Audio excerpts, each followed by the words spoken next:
जय हिंद दोस्तों, जैसा कि आज है आपका 8 मई। ठीक है, 8 मई को आपका थर्ड शिफ्ट का जो पेपर था एसएससी एमटीएस का आपका समाप्त हो गया है। तो थर्ड शिफ्ट में पूछे गए 25 जीकेजीएस के प्रश्न से अधिकतम रियल प्रश्न मिल गए हैं, जो कि आपका 100% रियल एंड ऑथेंटिक क्वेश्चन है। तो सभी प्रश्नों को देखेंगे विद एक्स्ट्रा फैक्ट के साथ। ठीक है, इसका जो पीडीएफ है टेलीग्राम पे मिल जाएगा, लिंक डिस्क्रिप्शन में दिया गया है, तो आप लोग जाके वहाँ से एक बार विजिट कर लीजिएगा। तो देखिए, आज का जो हमारा पहला ही प्रश्न पूछा गया था वो पूछा गया था कि आईसीसी वुमेंस वर्ल्ड कप 2022 का जो आयोजन है वो फ्रेंड्स आपका कहाँ पर हुआ है। ठीक है, तो दोस्तों आपको बता दें, आईसीसी जो आपका वर्ल्ड कप है, आईसीसी वुमेंस वर्ल्ड कप 2022 का जो आयोजन है वो आपका न्यूजीलैंड में आयोजित हुआ था। ठीक है, न्यूजीलैंड में हुआ था, तो इसका राइट आंसर आपका न्यूजीलैंड हो जाएगा। इसके बाद बात करें आपका आईसीसी वुमेंस वर्ल्ड कप 2022 का, तो ये आपका बर्मा संस्करण था। इस बात को भी याद रखिएगा, आयोजित हुआ था आपका न्यूजीलैंड में। ठीक है, इसके साथ ही साथ बात करें कब हुआ था आयोजित, तो आपका मार्च अप्रैल के माह में। ठीक है, मार्च अप्रैल में दोस्तों आपका ये आयोजन है जो कि आपका हुआ था। ठीक है, तो आपका राइट आंसर इसका क्या होने वाला है, तो आपका राइट आंसर हो जाएगा न्यूजीलैंड। इसके बाद बात करें आपका विजेता कौन बना था, तो विजेता की बात करेंगे आपका इस 2022 का वर्ल्ड कप का, तो विजेता फ्रेंड्स आपका बना था आपका ऑस्ट्रेलिया। ठीक है, तो ऑस्ट्रेलिया आपका इसका राइट आंसर हो जाएगा। अगर कल के शिफ्ट में पूछ दिया जाए तो विजेता आपका ऑस्ट्रेलिया हो जाएगा। इसके बाद बात करें आपका मेजबान तो आपका न्यूजीलैंड ही था, लेकिन उप विजेता की बात करेंगे तो ये दोस्तों आपका शायद पाकिस्तान था। एक बार आप लोग कन्फर्म हो लीजिएगा, पाकिस्तान था, तो आपका राइट आंसर हो जाएगा। ठीक है, न्यूजीलैंड। विजेता आपको याद रखिएगा ऑस्ट्रेलिया था। इसके अलावा आपका अभी ओडीआई का जो वर्ल्ड कप है 2023 में वो आपका होना है भारत में। ठीक है, तो ये भी आपके लिए इंपॉर्टेंट है। ओडीआई का जो वर्ल्ड कप है आपका 2023 वाला, वो दोस्तों आपका होना है भारत में होना है। तो भारत है जो कि दोस्तों आपका सेकेंड टाइम आपका ओडीआई वर्ल्ड कप को मेज़बानी कर रहा होगा। इससे पहले भारत है जो कि 2011 में मेज़बानी कर चुका है, लेकिन संयुक्त मेज़बानी दिया गया था, भारत को दिया गया था, इसके साथ ही साथ आपका श्रीलंका को दिया गया था, साथ ही साथ आपका बांग्लादेश। ठीक है, तीनों को संयुक्त मेज़बानी दिया गया था 2011 में, लेकिन इस बार जो है आपका 2023 का जो वर्ल्ड कप का मेज़बानी है जो कि भारत को पूरे तौर पर दिया गया है, पूरा मेज़बानी आपका भारत ही करेगा। तो इस बात को भी आप याद रखिएगा। सुबह के शिफ्ट में जो प्रश्न आपके आए थे क्रिकेट से, उसको हम बताते हैं आपके कि भारतीय टीम के कोच के बारे में पूछा गया था, जो कि आपका राहुल द्रविड़ था। ठीक है, राहुल द्रविड़ था, भारतीय टीम के वर्तमान में कोच हैं आपके राहुल द्रविड़। ठीक है, इसके अलावा बात करें कप्तान का, तो वर्तमान में जो आपके कप्तान हैं, वर्तमान में कप्तान की बात करेंगे तो ये दोस्तों आपके कौन है, तो ये आपके रोहित शर्मा जी हैं। ठीक है, वर्तमान में कप्तान। ठीक है, तो ये सभी प्रश्न आपके आज के थर्ड शिफ्ट में पूछा गया था, और फर्स्ट शिफ्ट में सभी हमने आपको बता दिया है। ठीक है, चलिए अगला जो प्रश्न आपको पूछा गया था वो आपका पूछा गया है कि अखिल भारतीय हरिजन संघ की जो स्थापना है वो आपका किस वर्ष हुआ था। ठीक है, तो अखिल भारतीय हरिजन संघ की बात करेंगे फ्रेंड्स, तो ये आपका पहले आपको बता दें, इसका जो स्थापना है आपका गांधी जी ने किया था, महात्मा गांधी जी ने, जिन्हें कि राष्ट्रपिता के नाम से हम लोग जानते हैं। महात्मा गांधी ने सन आपका 1932 ईस्वी में किया था। कहाँ पर किया था, तो ये दोस्तों आपका दिल्ली में किया था। तो इस बात को याद रखिएगा किसने किया था, कब किया था और कहाँ किया था। ठीक है, तो किसने किया, गांधी जी ने किया। कब किया, तो 1932 में किया। और कहाँ किया, तो आपका नई दिल्ली में किया था, उस समय आपका दिल्ली था, तो इसका राइट आंसर आपका हो जाएगा। ठीक है, तो ये दोस्तों आपसे पूछा गया था। अगला है आपका कि दिल्ली हाई कोर्ट का जो स्थापना है वो आपका कब हुआ था। ठीक है, तो देखिए दिल्ली हाई कोर्ट का स्थापना है वो दोस्तों आपका 30 अक्टूबर 1966 को हुआ था। तो आपका ऑप्शन में 1966 जो कि दिया गया होगा, तो ये से आपका राइट आंसर हो जाएगा। ठीक है, तो आपका 1966। इसके अलावा अगला है कि मुगलों के द्वारा प्रथम नियोजित शहर है वो कौन सा था। ठीक है, तो देखिए मुगलों के द्वारा जो प्रथम नियोजित शहर है वो दोस्तों आपका फतेहपुर सिकरी था। तो इसका राइट आंसर क्या होगा, फतेहपुर सिकरी होगा। ऑप्शन में आपको दिया गया था, साथ में आपका लाहौर भी दिया गया था, इस्लामाबाद भी दिया गया था, इसका आगरा भी दिया गया था, तो आपका फतेहपुर सिकरी हो जाएगा। फतेहपुर सिकरी मुगलों का पहला नियोजित शहर था, जिसे शानदार प्रशासनिक, आवासीय, धार्मिक भवनों के द्वारा चिन्हित किया गया था, जिसमें महलों, सार्वजनिक भवनों, मस्जिदों, दरबारियों, सेना, राजाओं के सेवकों और एक पूरे शहर के पूरे शहर के रहने के क्षेत्र शामिल थे। ठीक है, तो आपका इसका राइट आंसर क्या हो जाएगा दोस्तों, फतेहपुर सीकरी हो जाएगा। ठीक है, अगला जो क्वेश्चन देखिए आपसे पूछा गया था, वो पूछा गया फ्रेंड्स आपका कि सबसे साक्षरता दर, सबसे ज़्यादा साक्षरता दर किस राज्य का है, यानी कि हाईएस्ट लिटरेसी रेट। ठीक है, हाईएस्ट लिटरेसी रेट स्टेट आपसे पूछा गया था, तो ये तो आपका रिपीटेड प्रश्न है, तो इसका राइट आंसर आपका क्या हो जाएगा, केरला हो जाएगा। आप देख भी रहे होंगे बहुत सारे जो प्रश्न आपके रिपीटेड आ रहे हैं। ठीक है, तो इसके लिए दोस्तों हमने क्या किया है, हमारी टीम के द्वारा एक आपका PDF तैयार किया गया है, जो कि दोस्तों आपको बता दें अभी तक के 9 शिफ्टों में एग्ज़ाम कंडक्ट हुआ है। आपका 4 मई तक का आपका 9 शिफ्ट में एग्ज़ाम कंडक्ट हुआ था। उसमें पूछे गए वेरी इंपॉर्टेंट 200 प्रश्नों का उत्तर विथ एक्स्ट्रा फैक्ट के साथ ये PDF को तैयार किया गया है। बहुत ही सुनियोजित तरीके से ये PDF को सजाया भी गया है। अगर आप इसे लेना चाहते हैं तो मात्र 20 रुपये में आप इसे प्राप्त कर सकते हैं। व्हाट्सअप नंबर आपको सामने दिया गया है, तो वहाँ पर आप जाकर पेड PDF लिख के दोस्तों संपर्क कीजिएगा, तो आपको सारा जानकारी वहीं पर भी मिल जाएगी। ठीक है, इसके साथ ही साथ 20 रुपये में आपको मात्र 9 शिफ्ट का PDF नहीं, आपको ज्ञात रहे कि आपका जब तक एग्ज़ाम होगा, जब तक आप PDF लेना चाहिए होगा, या आप पूरे MTS एग्ज़ाम का PDF भी ले सकते हैं मात्र 20 रुपये के एक न्यूनतम शुल्क पर। तो आप लोग जाइए व्हाट्सएप नंबर पर संपर्क कर लीजिएगा। PDF को दोस्तों अंग्रेजी माध्यमों के लिए भी थोड़ा सहूलियत कर दिया गया है। प्रश्न और उत्तर को अंग्रेजी माध्यम में लिखा गया है, एक्स्ट्रा फैक्ट को सिर्फ हिंदी में लिखा गया है। तो आप लोग जाके व्हाट्सएप पर संपर्क कर लीजिएगा। व्हाट्सएप पर सारा जानकारी है जो कि आपको मिल जाएगा। ठीक है, PDF है जो कि बहुत ही बेनिफिटफुल है। बहुत सारे प्रश्न आपके इसी से अब देखने को मिले, लगभग 50 से 60% प्रश्न मात्र 4 से 5 प्रश्न जो आपका हर शिफ्ट में नया पूछा जाता है, बस वही पूछा जा रहा है, बाकी सब आपका सेम पूछा जा रहा है। ठीक है, एक क्वेश्चन देखिए इसके अलावा इस प्रश्न को डिस्कस कर लेते हैं। साक्षरता दर तो केरल का है, केरल में बात करें तो 93.91% साक्षरता। इसके अलावा दूसरे स्थान की बात करेंगे, कभी कभी पहला बहुत बार पूछ देता है, तो आपका सेकेंड स्थान में पूछ लेता है। तो सेकेंड स्थान दोस्तों आपका किसका है, तो सेकेंड आपका मिजोरम का है। ठीक है, सेकेंड आपका किसका है, तो मिजोरम का है। इसके अलावा मिजोरम याद रखिएगा। और सबसे न्यूनतम आपका पूछेगा फ्रेंड, सबसे निम्न किस राज्य का है, तो सबसे निम्न दोस्तों आपका बिहार का साक्षरता दर है। वहाँ पर कितना है, तो 63.82% है। इसके अलावा नीचे से दूसरा देखें, पहला तो आपका बिहार है, दूसरा आपका नीचे से राजस्थान है, ऊपर से 2 आपका फर्स्ट सेकंड, नीचे से आपका फर्स्ट सेकंड याद रख लीजिएगा, आपको काम बन जाएगा। ठीक है, तो नीचे से आपका पहला बिहार है, दूसरा आपका राजस्थान है, सबसे निम्नतम बिहार का है। ठीक है, इसके अलावा बात करेंगे आपका थर्ड की बात करेंगे, सबसे ज़्यादा साक्षरता किसका है, तो थर्ड में आपका देखिए त्रिपुरा आता है, फर्स्ट में आपका केरल है, दूसरा में आपका मिजोरम है, और चौथा में दोस्तों आपका गोवा है। ठीक है, इसको भी याद रखिएगा। इसके अलावा बात करें केंद्र शासित प्रदेशों में बात करें तो सबसे साक्षरता वाला राज्य आपका लक्षद्वीप है।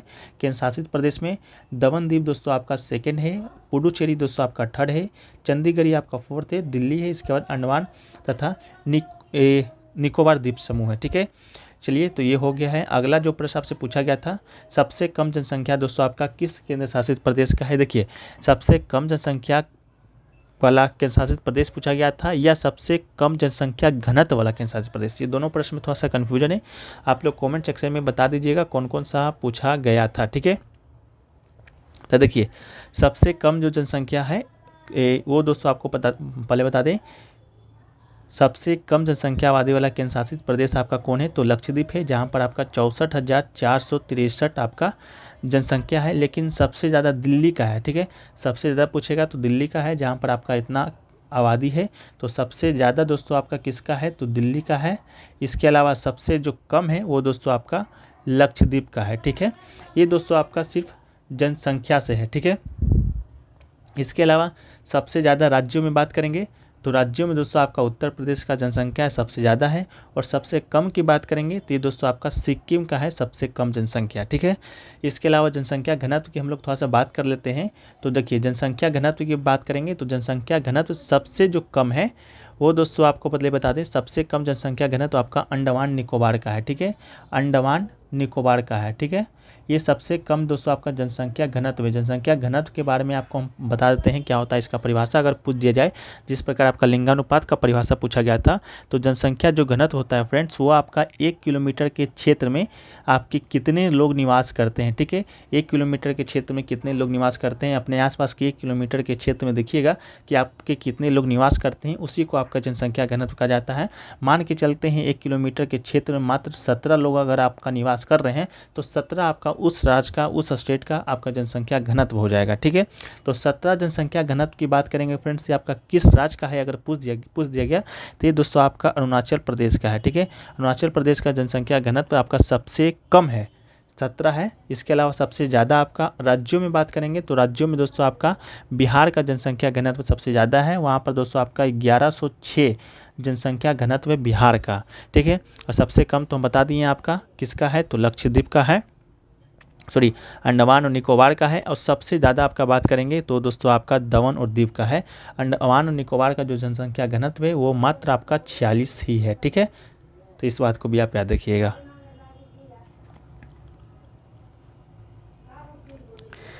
अगला है, देखिए अगला पूछा गया था आपका कि 25 अक्टूबर 2022 तक पुरुष एकल में सर्वाधिक ग्रैंड स्लैम जो कि किसने जीता है। ठीक है, तो पुरुष में सबसे ज़्यादा जो सर्वाधिक ग्रैंड स्लैम है वो दोस्तों आपका राफेल नडाल ने जीता है। तो इसका राइट आंसर आपका राफेल नडाल हो जाएगा। राफेल नडाल की बात करेंगे फ्रेंड्स तो ये आपका टोटल अभी तक 22 ग्रैंड स्लैम आपका जीत चुके हैं, जो कि आपके सबसे ज़्यादा है। ठीक है, इसके अलावा दोस्तों एक है आपका रोजर फेडरर। ठीक है, रोजर फेडरर की बात करेंगे फ्रेंड्स तो ये दोस्तों आपका 20 ग्रैंड स्लैम जीते हैं। एक है दोस्तों आपका नोवाक जोकोविच है, इनकी बात करेंगे तो ये आपका 21 ग्रैंड स्लैम जीते हैं। ठीक है, तो आपका राफेल नडाल है जो कि राइट आंसर हो जाएगा। एक क्वेश्चन देखिए पूछा गया था रविन्द्रनाथ टैगोर जी के बारे में कि रविन्द्रनाथ टैगोर जी के द्वारा कौन सी पुस्तक है जो कि नहीं लिखी गई है। ठीक है, ऑप्शन में क्या दिया गया था पता नहीं चला है अभी तक कि रविन्द्रनाथ टैगोर के द्वारा कौन सी पुस्तक दिया गया था। तो एक पुस्तक आपका गल्प गुच्छ है। ठीक है, गल्प गुच्छ है जो कि आपका रविन्द्रनाथ टैगोर जी के द्वारा लिखा गया है। ये भी आप शायद आपके ऑप्शन में दिया गया था, तो आप लोग कमेंट सेक्शन में ज़रूर बताइएगा कौन सा पुस्तक था जो कि रविन्द्रनाथ टैगोर जी के द्वारा आपका है जो कि नहीं लिखा गया है। ठीक है, चलिए अगला प्रश्न की ओर बढ़ते हैं। अगला जो प्रश्न है आपका कि निम्नलिखित शासकों में से कौन है जो कि खिल्जी वंश का संस्थापक था। ठीक है, खिल्जी वंश का संस्थापक फ्रेंड्स अगर आपका पूछा गया होगा तो देखिए खिल्जी वंश का जो संस्थापक था वो दोस्तों आपका कौन था, जलाउद्दीन फिरोज खिल्जी। ठीक है, जलाउद्दीन फिरोज खिल्जी दोस्तों आपका खिल्जी वंश का शासक था। तो ये आपका राइट आंसर हो जाएगा क्या, जलाउद्दीन फिरोज खिल्जी। जलाउद्दीन फिरोज खिल्जी की बात करेंगे तो अलाउद्दीन खिल्जी का बात ना करें ऐसा हो नहीं सकता है। तो जलाउद्दीन खिल्जी के बाद जो आपका शासक बनता है वो दोस्तों आपका कौन बनता है, वो आपका अलाउद्दीन खिलजी ही बनता है, जो कि इसी का भतीजा होता है आपका। इसी को मारकर दोस्तों आपका जलाउद्दीन खिलजी है जो कि आपका शासक बन जाता है। इसके बाद खिलजी वंश की बात करेंगे तो इसका स्थापना है 1299 ईस्वी में होता है। 1296 तक आपका जलाउद्दीन खिलजी शासन करता है। इसके बाद आपका अलाउद्दीन खिलजी आता है जो आपका 1296 से आपका 1316 ईस्वी तक आपका है जो कि शासन करता है। कौन, आपका अलाउद्दीन खिलजी करता है। ठीक है, अब बात कर लेते हैं कि दिल्ली सल्तनत पर कितने राजवंशों ने शासन किया था। तो कुल लगभग 7 राजवंशों ने शासन किया था। उसको एक चार्ट के माध्यम से हम लोग देख लेते हैं दिल्ली सल्तनत के बारे में। 1206 से 1526 तक आपका शासन हुआ था। 1526 में आपका आता है बाबर लड़ता है युद्ध। क्या कौन सा युद्ध लड़ता है, तो पानीपत का प्रथम युद्ध लड़ता है। किसके साथ, तो इब्राहिम लोदी के साथ। इसके बाद आपका मुगल समाज का स्थापना करता है कौन, बाबर। ठीक है, 1526 तक। इसके अलावा पहला जो शासन होता है आपका दिल्ली सल्तनत का वो आपका होता है गुलाम वंश का, जिसकी स्थापना 1206 में होता है। 1206 में करता है, किसके द्वारा होता है, तो कुतुबुद्दीन ऐबक के द्वारा होता है। तो अगर गुलाम वंश का संस्थापक पूछे तो कुतुबुद्दीन ऐबक हो जाएगा। फिर अगला है आपका खिलजी वंश। खिलजी वंश का स्थापना आपका जलाउद्दीन खिलजी करता है। इसके बाद अगला है आपका तुगलक वंश जो कि स्थापना 1320 में होता है, गयासुद्दीन तुगलक ने करता है। इसके अलावा सैयद वंश की स्थापना की बात करें तो खिज खान सैयद आपका सैयद वंश का स्थापना करता है। एक है आपका लोदी वंश जो कि सबसे अंतिम वंश था। बहलो लोदी इसका संस्थापक था और इसका जो अंतिम राजा था वो आपका इब्राहिम लोदी था। इब्राहिम लोदी 1526 तक शासन करता है। 1526 में बाबर आता है, पानीपत का प्रथम युद्ध लड़ता है 1526 में ही। इसके साथ इब्राहिम लोदी को हरा देता है, इसकी मृत्यु हो जाती है। बाबर है जो कि मुगल समाज का स्थापना कर लेता है। ठीक है, तो ये क्वेश्चन आपसे पूछा गया था। अगला है कि प्रथम 5G है जो कि आपका कहाँ लॉन्च किया गया था। तो ये दोस्तों आपका भारत में कहाँ लॉन्च किया गया था, तो भारत में नई दिल्ली में लॉन्च किया गया था। कहाँ पर किया गया था, तो प्रगति मैदान में किया गया था। किसके द्वारा किया गया था, तो आपके नरेंद्र मोदी जी के द्वारा किया गया था। ठीक है, तो आपका ये राइट आंसर हो जाएगा। एक क्वेश्चन पूछा गया था ब्लैक बक नेशनल पार्क है जो कि किस राज्य में है। तो देखिए ब्लैक बक नेशनल पार्क अगर पूछा गया होगा तो आपका गुजरात राइट आंसर हो जाएगा। ठीक है, ब्लैक बक जो नेशनल पार्क है आपका गुजरात में स्थित है। इसके अलावा भारत के गुजरात में स्थित, गुजरात के भावनगर जिले में है। जिला अगर पूछ दिया जाए तो जिला आपका क्या हो जाएगा, आपका भावनगर हो जाएगा। इसके अलावा ब्लैक बक जो नेशनल पार्क है गुजरात के लिए लोकप्रिय सबसे अधिक देखे जाने वाला राष्ट्रीय उद्यानों में से एक है। ठीक है, ये तो आपका ब्लैक बक की बात हो गया। लेकिन गुजरात में तो दोस्तों आपका और भी नेशनल पार्क है। जैसे में कौन सा नेशनल पार्क है, तो आपका एक हो गया आपका गिर नेशनल पार्क। ठीक है, गिर नेशनल पार्क जो कि दोस्तों आपका कहाँ पर है, गुजरात में है। ये आपका 1965 में स्थापित किया गया था। ये प्रमुख किस जानवर के लिए है, तो ये दोस्तों आपका शेरों के लिए है, एशियाटिक शेरों के लिए। एशियाटिक शेरों के लिए आपका प्रसिद्ध है। ये आपका प्रश्न में बन चुका है, गिर नेशनल पार्क इसके लिए प्रसिद्ध है। एक है आपका दोस्तों आपका क्या है, तो कच्छ रेगिस्तान वन्यजीव अभयारण्य है। कच्छ रेगिस्तान वन्यजीव अभयारण्य है। ठीक है, इसके अलावा बात करेंगे तो वसंदा नेशनल पार्क की बात करेंगे तो वसंदा नेशनल पार्क भी आपका कहाँ पर है, तो ये भी दोस्तों आपका गुजरात में है। एक आपका भारतीय जंगली गधा अभयारण्य, ये भी आपका गुजरात में है, ये भी इंपॉर्टेंट नहीं है। एक दोस्तों आपका मरीन नेशनल पार्क की बात करेंगे, मरीन नेशनल पार्क का, तो ये भी दोस्तों आपका गुजरात में है। इसके अलावा Bhavnagar black buck national park तो आज से आज पूछ ही दिया गया था। एक क्वेश्चन आपका खिजरिया पंछी अभयारण्य पूछ दिया जाए, खिजरिया दोस्तों आपका पंछी अभयारण्य पूछ दिया जाए तो ये भी दोस्तों आपका कहाँ पर है, तो ये भी आपका गुजरात में है।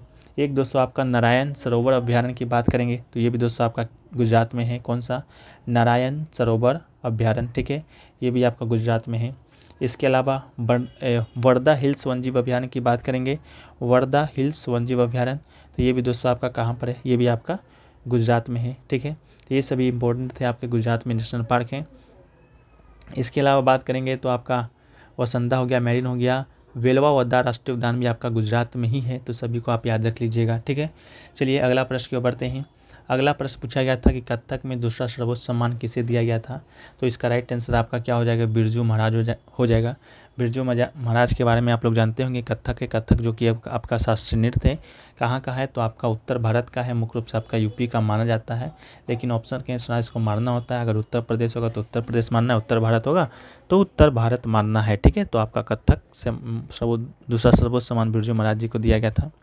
एक क्वेश्चन देखिए पूछा गया था, पंडित भीमसेन जोशी का संबंध आपका किस राज्य से है, तो आपका कर्नाटक से इसका राइट आंसर हो जाएगा। कर्नाटक में भी पूछ दिया जाए तो किस जिले से, तो आपका गड्डक जिला का नाम है। वहीं पर दोस्तों आपका पंडित भीमसेन जोशी का संबंध है। इसके अलावा 1922 में इनका जन्म हुआ था।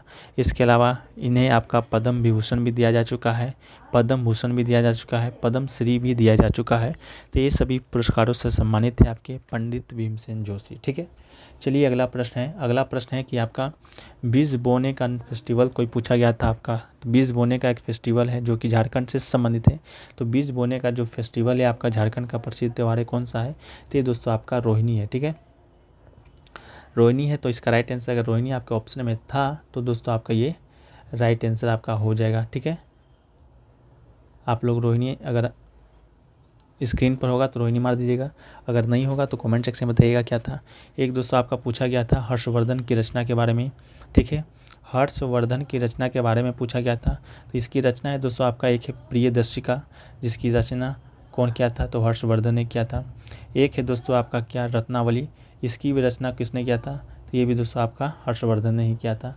तो इसके अलावा दोस्तों और भी प्रश्न अगर पूछा गया होगा तो हम PDF में शामिल कर देंगे। PDF दोस्तों आपको कहाँ मिलेगा, तो दोस्तों टेलीग्राम पे मिल जाएगा। ठीक है, इस आज के शिफ्टों का जो PDF है आपको टेलीग्राम पे फ्री ऑफ कॉस्ट मिलेगा। ठीक है, इसके लिए आपको कोई भी शुल्क या चार्ज नहीं देना होगा। सभी प्रकार का जो PDF है वो आपका टेलीग्राम पर फ्री ऑफ कॉस्ट उपलब्ध कराया जाएगा, लिंक डिस्क्रिप्शन में दिया गया है। ठीक है, लेकिन अभी तक के सभी शिफ्टों का जो प्रश्नों का PDF लेना चाहते हैं तो ये दोस्तों आपको मात्र अभी तक 9 शिफ्टों का अपडेट है, आज मिलाकर 12 शिफ्ट आपका हो जाएगा, वो आपको अपडेट कर दिया जाएगा।